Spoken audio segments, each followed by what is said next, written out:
Hello again, everybody, and welcome to the Mike Francesa podcast, part of the Bet Rivers Network. And time to hit the mailbag. We haven't done that in a while. Time to take a look at some emails, see what's going on, and see what's on your mind a little bit.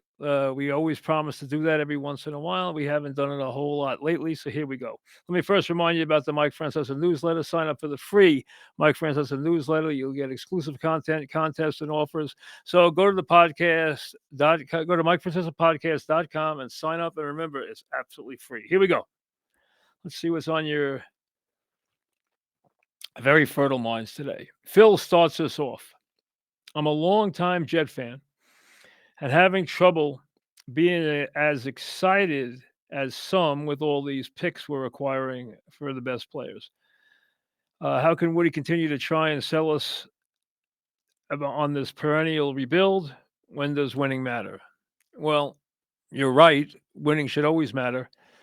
And the Jets' moves have been universally received. Now, when you get a haul, people like followers of the league, fans of the league, even media members of the league like when a team gathers a lot of draft picks.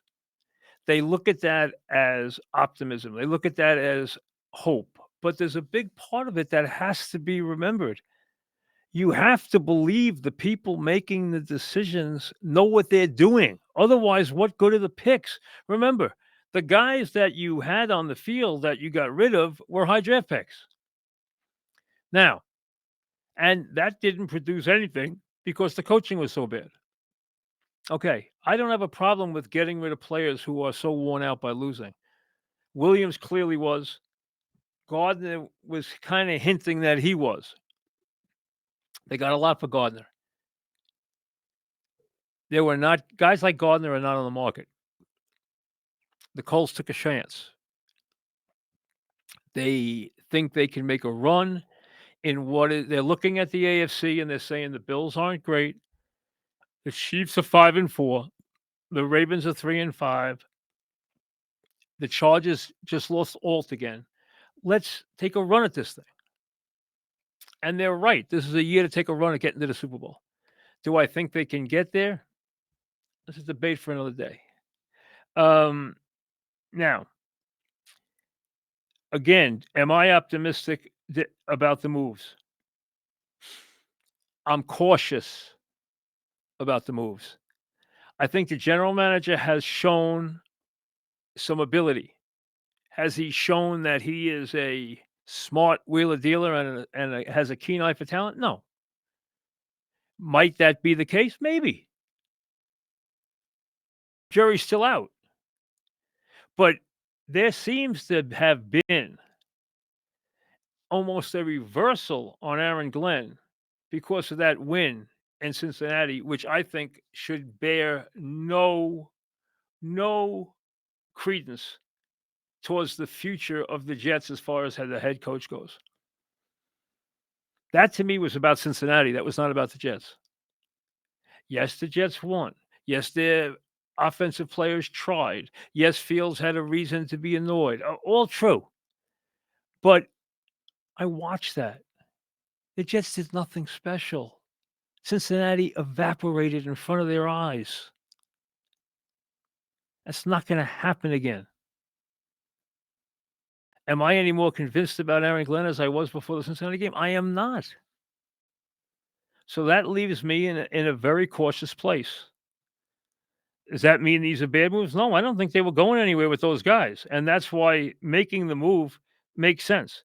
Now let's see what they do with it from a standpoint of scouting, execution, trades, draft, and everything else. Let's see if they can identify a quarterback.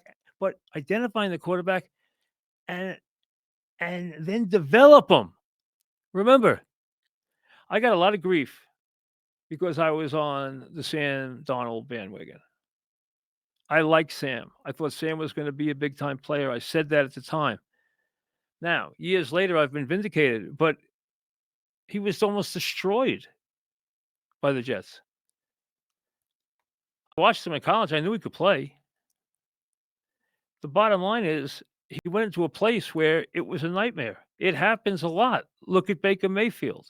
Look at Daniel Jones. Look at Sam Donald. It happens. They have to get to a point. Even this year, listen to Jones in San Francisco, who says, I cannot believe how much football I didn't know. He's being well tutored now. What was he last week? 14 for 14 at one point? Where you go, who gets their hands on you, and how they develop you is an enormous factor. Number 2. Let's see what's on your mind. Here we go. Mark, in the bottom of the ninth with the bases loaded, why didn't IKF run through the plate instead of slide? To me, it seems he would have been easily safe had he done that. I don't buy that for a second. I don't think that's automatically true. It was as bang bang as a play could be. You saw a play, and remember this: what these games come down to is making the big play, making the big defensive play, making the big pitch, getting the big hit at the right time. That's how you win championships. The Dodgers not only got solo home runs in the 8th and ninth, they made tremendous plays under pressure. Mickey made a play. He made a nice stop. He made a great throw. And then the catcher just got his toe down in time. Inches. And I want to commend the umpires because you know what? They got those plays right. They didn't have to be reversed. They didn't have to go there and need the other guys to bail them out. They hit them bang bang. So give them credit for that. That was great baseball. Oh, just great baseball. But listen, I know it's hard to lose that kind of game. It's gut wrenching to lose that kind of game. When you have two teams that play that way and wind up in that kind of series and play those kind of extra inning games, somebody's going to be heartbroken.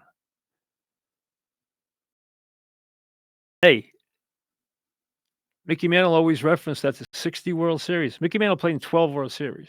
Well, 11, he didn't play a lot of the Cincinnati series. In 61, he only had 6 at bats because he was hurt. But Mickey Mantle always said the most crushing series of his life, the one that bothered him the most, the one where he actually cried after the series, was the 60 series. Because he felt they were so much better than the Pirates. But the Pirates, who got blown out in the games the Yankees won, found a way to make plays and won the series. It happens. It happens. But that's what the magic you're looking for in the postseason is. You need the timely hit. And it's not just about, it's about offense. No, it's not. They needed every bit of the brilliance they got from Yamamoto. Every bit of the brilliance from him to win that series. They needed defensive prowess they got. They got clutch. They got everything. They needed so much to win that series. Joe, what happened to Brian Billick? And why didn't he ever get another head coaching job in the NFL? The fact that he has a Super Bowl win on his resume, you would think he would have gotten a Simpson win. I think that's true. He had a bit of an attitude. Number one. Number two, he was an offensive coach who won a Super Bowl with his defense. That might have played a little into it, but I think more than anything else, it's just right time, right spot. But is it unusual that a guy with that resume never got to be a head coach again? Yes, it is. I have to admit that it is. Ben, you famously weren't on Zion the way everybody else was. Morant was the better player. Well, it wasn't about Zion and Morant. We all knew Morant was really good. We knew Zion was good. Now, I thought people were absurd about Zion, and I took a tremendous amount of grief for it. But I turned out to be 100% right because what I said was, first of all, they were comparing him to people like Jordan and LeBron. I mean, give me a break. Plus, I knew I've learned this through the years. If you are a big-bodied collegian, you are going to have problems on the next level. He has had insane problems. Now, I never felt that Zion wasn't going to put up numbers. Clearly, there are a lot of players who could put up numbers in the NBA. Guys who aren't as good as Zion can put up numbers. Zion was always going to put up, I think, on a good year, 25 and 10. The problem is he can't stay healthy enough to do that. Now, for his career, he's averaging 24 points and 6 rebounds, but he doesn't play. He has played 24 games in a season. He has missed the whole season. He has played 29 games in a season. He's played 30 games in a season. And quite ironically, the one game in a season where he played 70 games, he had the lowest numbers for points and rebounds. And I think if he ever went through a full season and played major superstar minutes and then went into the postseason, he'd never last. Conditioning will always be a huge problem. Injuries will always be a huge problem. And what is he right now? Hurt. He's got a hamstring pull. Who knows how long he's going to be out? He's always hurt. And that was my issue. And I was not saying he wasn't talented. I did not think he was as talented as people were making him. There were people who were calling him the best player to come out of basketball since Jordan. I was like, are you serious? The best player in the draft since Jordan. I was like, no. He's a big man who could rebound. He could pass. For his career, he's 24, 6, and 4. 24, 6, and 4 assists. It's good numbers. He's never played a playoff game. And he's not healthy now. Now, Morant, I thought was a better prospect. And I also thought the position he played mattered. He has had a better career, but he has let his off the court stuff become a very damaging factor in his career. This is a guy who was rookie of the year. This is a guy who was a top 10 MVP player. This is a guy who put on shows in the postseason. This is a guy now headed down the wrong road. But that wasn't about Morant or Zion versus Morant. It was about Zion being a superstar, which I felt he would not accomplish because of conditioning. Gregory, I assume Dable is staying. I don't know why you're assuming that. I don't think that's automatically true by any stretch. Simply because Dart looks too good, I'm not sure that will save him.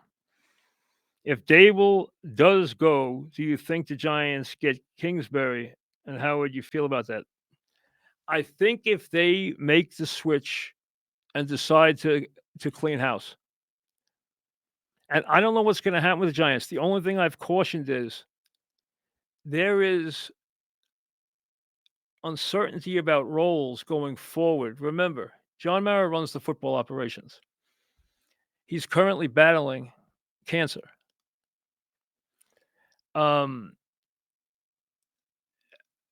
We wish him the best. Obviously, it's a fight nobody wants. He has already limited some of his regular duties. I don't know where this goes and automatically who will wind up succeeding him. There's some issues behind that. I'm not going to get into all of them now because there's no need to. But I think that does impact what's going to happen here. And I think if you don't take that into account, you're not looking at the whole picture. Right now, I'd say Dable's chance of coming back are less than 50-50. I just don't see them winning a lot of games with the team they're putting on the field unless they do a radical adjustment with the defense. Ike, the Dodgers just won the World Series with the lowest batting average by a World Series winning team since the 1966 Orioles. Batting average means nothing. They won the series by bludgeoning the Jays to death. No, they didn't. They won the series because they got a brilliant pitching performance from Yamamoto. They got some clutch hits when they finally had to get him. And they made some really great plays when they had to make them. That's why they won, and they won by the smallest of margins. But I wouldn't use the word bludgeon at all. I don't think that's the case. Um, this is the Yankee formula as well. Well, the Yankee formula is pitching and power. But the Yankee teams that we have seen in recent years could never, ever put together the clutch performances and the timely plays that the Dodgers did in game 6 and 7. That's what's been lacking from the Yankees is getting that big hit, making that big pitch, getting that big defensive play. They have not done that. They have not done that. With first and third, they got the double play ball. Miggy made the play at second base. Pages made the catch in left center field, and I'm still not sure Kiki would have caught that ball. And Pages went forever to catch it, and he was catching it no matter what. So to me, that's what's been missing. The Yankees had that in the 90s. They didn't have guys who hit 50 home runs. They had guys who got big hits. Got they worked counts. They had a great reliever. They got other really good performances. Whether you go back to 96 and it's, Graham Lloyd, or Ramiro Mendoza, or Nelson, or Stanton, and of course the great Mariano, or guys like Brocious, okay, or Jimmy Leyritz, Louis Soho. So many contributions from so many people. That's how you win championships. That's how the Dodgers just won a championship. You utilize your roster. A lot of people knock Robbins as a manager, but give him credit.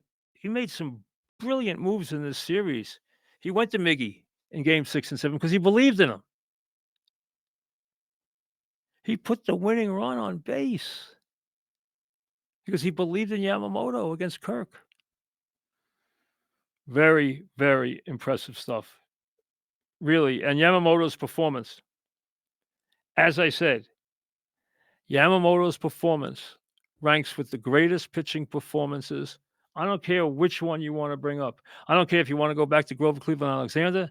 I don't care if you want to go to Sandy Koufax, Bob Gibson, Mickey Lolich, Randy Johnson. Go wherever you want. Okay?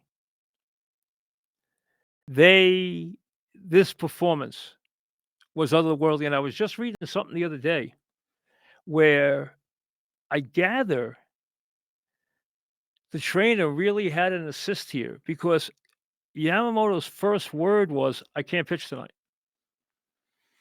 And the trainer talked him into going down and just throwing in the bullpen. And he got to the bullpen and he felt really good. And he was surprised. He didn't think he could do it. His first word was, "I can't pitch tonight. I'm done. I can't pitch." And he talked him in whatever way he spoke to him. I don't know. I don't know what their relationship is. And he said, he got him to go down to the bullpen, and when he got to the bullpen, he was shocked at how well the ball was coming out of his hand. And then he said, "Hey, you know what? I can throw tonight." And as they say, the rest is history. Year after year, it's the same thing with Tomlin. How does he get so much out of his team year after year? To me, he seems to be one of the great regular season coaches of all time. Do you agree? Well, there's two ways to look at this. They don't have losing seasons. Their defense has overachieved. Their offense, almost at times, has been pared down, I think, to a fault. And they haven't had a lot of postseason success. Now, is there a plus side there? Yes. Is there a downside there? A little bit. Is he a good coach? No one would question that. You get a job in 2 minutes. That's how you judge it. Would the man have a job in 2 minutes? The Eagles knew when they decided to change from Andy Reid that he would have a job in 2 minutes. They're not dumb. And as I've said many times, Kansas City making that phone call as quickly as they did and making sure that Andy's tour was a one stop. Look what it has meant to the city of Kansas City. Look what it has meant to that franchise. Look at what has been built, a dynasty, 9 straight division titles. I don't need to tell you the rest. An absolute dynasty built in Kansas City from a guy who had just been let go in Philadelphia because they felt like they needed to make a change to get over the hump. Remember, there was a time when I was on the fan, and I used to hear from the fans down in Philadelphia, used to tell me 2 things. Andy Reid can't win the big one, and I used to say, "You know what? You can't win the big one till you win the big one, and then it could be a different career." And then they used to say the same thing about Jay Wright. And what happened? All of a sudden, boom, boom, and next thing you know, you're looking at all-time greats. Can change in a hurry. Where would you rank? This is Daniel. Where would you rank Dave Roberts among the all-time managers? Well, are we talking this generation of manager? Now, realize Dave Roberts has now won 3 World Series. That's how you're going to judge him. So now his playing field, the group he's being judged against is Sparky Anderson, Joe Torre, who has 4, Walter Austin, who has 4 with the Dodgers, uh, uh, who else has 3? Let me see.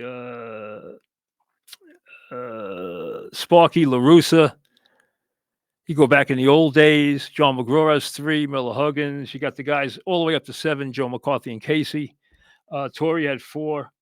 Uh, hey, when you win multiple World Series, you have separated yourself. This guy's won 100 games.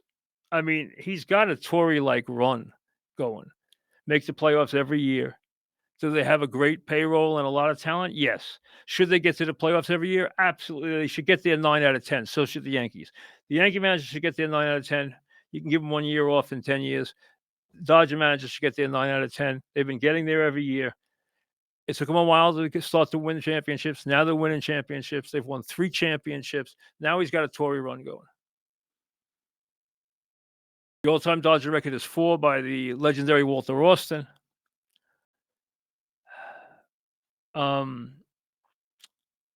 Roberts has not been regarded the way some managers have been regarded. But I think that when you start to see a guy win this much, and I thought he had a very good World Series. I know he's been a little weird at times through the years, but you know what? That sometimes is more forward thinking than you think. He's now won 3 championships. Can't take that away from him. He's had a historic career. Any guy who wins 3 World Series as a manager, hey, there's only been 11 guys in history. Vinny, should the Mets go in, sign Bo Bichette? Now, obviously, Bo Bichette would be a second baseman with the Mets. I don't think Bo Bichette cares where he plays if he gets his money.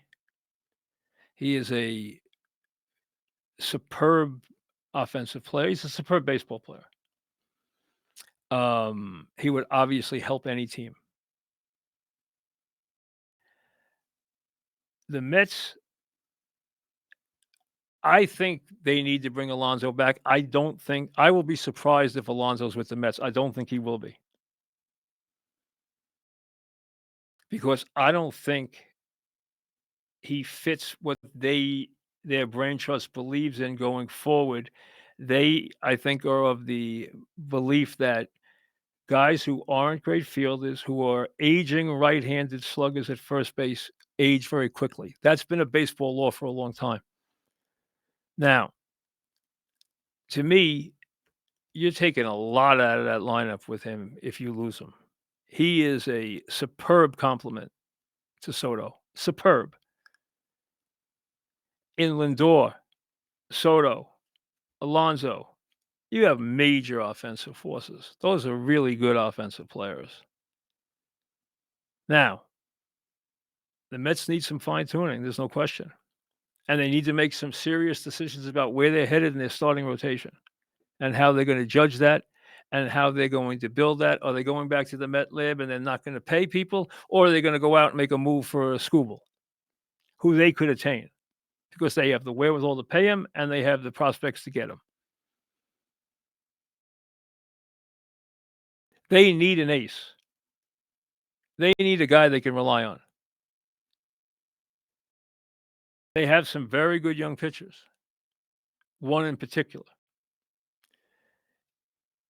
It's going to be a very interesting offseason for both teams because both teams are right there. The Mets season was just very strange because they really made some errors. And to be fair, everyone lauded their moves at the All-Star break, especially in the bullpen, and they did not work. So, best laid plans. They were getting kudos. Go back and look at it. So everyone's doing really a revisionist history if they don't realize that the Mets were given great credit for what they accomplished at the trade deadline. It just didn't work out.